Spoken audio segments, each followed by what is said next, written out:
Welcome back, guys. Thanks for tuning in. Thanks for taking the time to spend a little time with me. I always appreciate that, guys. You know that. And I got a quick video here, man. I just want to make a few comments in regards to the response to formation subs. First and foremost, I'm absolutely happy that it did make it into Madden. This is one of these things, Madden 17, that is. This is one of those features, guys, that, happened after the fact. And what I mean by that, this was something that was not there, at some of the community events that I went to early on in the year. This was something that we pressed for. You guys remember, I asked both Rex and Clint at EA Play what were some of the things that they wanted to get, in the game that maybe, a top priority list from the community. And you guys remember the formation subs was one of those things. They talk about continuous development. And look, it actually made its way into the game, here before launch. So that's good to see that.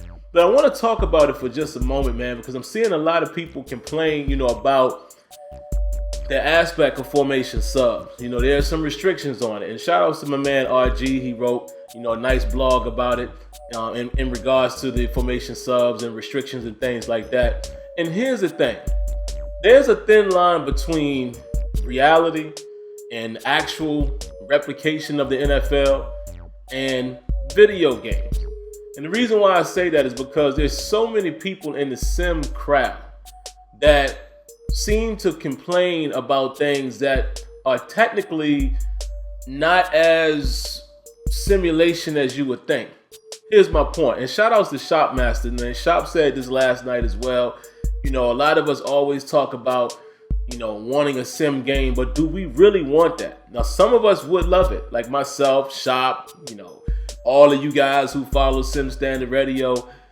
A lot of us would want that, but there's a lot of people who really don't want a pure simulation game the way that they say they do.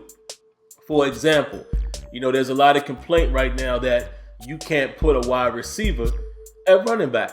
Now, don't get me wrong. There are definitely teams that do that. My suggestion, I actually mentioned it to RG as well, make it playbook specific, right? Because there are certain teams, like a Randall Cobb comes to mind. I know Green Bay has put him in the backfield. Cordero Patterson comes to mind. I've seen the Vikings do that as well. But let's not act like every team does that. I don't recall seeing Antonio Brown in the backfield. Maybe we've done it. I don't know. I don't recall it. And even if we did, it's a rare occasion. I don't recall seeing Marcus Wheaton in our backfield.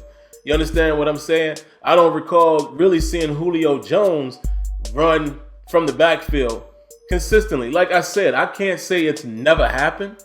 I just don't see this happen on a consistent basis. So my argument to that would be make it playbook specific, like Green Bay. When they put Randall Cobb back there, make it a package. I don't want to see where, you could take a wide receiver at any given time and put him as a running back, because that's just not how it works. No teams really do that. And let's be honest, people want to do that to create exploits in Madden. And I'm not talking about exploits as far as from a strategic standpoint. No. These type of things could create potential exploits in the game. It's still a video game. You understand what I'm saying? And Rex and all the other guys on the dev team have said what they're definitely wanting to do is get to a point where these exploits are out of the game and it's more based on football. Think about the Madden Challenge. Everyone was so upset about, shout outs to Problem. I actually had a chance to meet Problem, good dude. Everyone had a problem with him running the fullback dive consistently. I believe he had Gronkowski. This is my point. There are going to be certain things in a video game that's exploitable that maybe the AI and the programming hasn't caught up to yet. So imagine putting certain guys at running back at all times. Now, Dre Archer is an exception. Dre Archer, when the Steelers drafted him, he came into the league as a running back slash halfback. Running back slash wide receiver. He did all of that in college, right? So a guy like that, yes. And that's what I'm saying. That's what I would propose.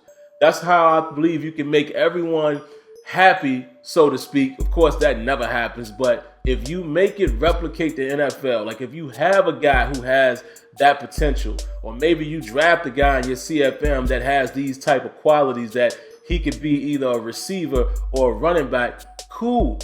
But it shouldn't be where we are taking any receiver and throwing them at running back. I just don't agree with that. Now, of course, that's just my opinion. Everyone's opinion is different.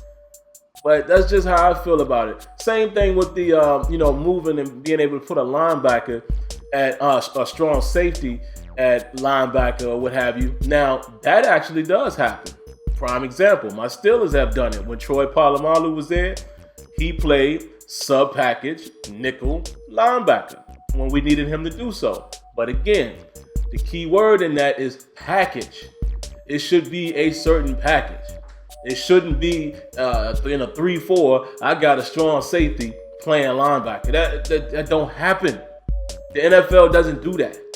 Now, maybe if you have a guy like Miles Jack, here's another example. This guy played linebacker, he played running back. That's a different story, but it should be on a case-to-case basis and based on your specific playbook or formation.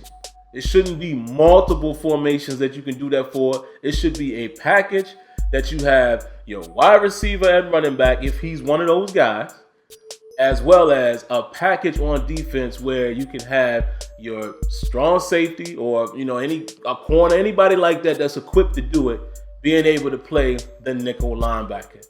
Package specific, and the player type needs to dictate whether this guy has that capability. That's it. That's just my opinion, but all of the other stuff that people are saying, are just like being able to just take any receiver and put him at running back. Nah, I don't feel that, because to me, that doesn't represent what happens in the NFL.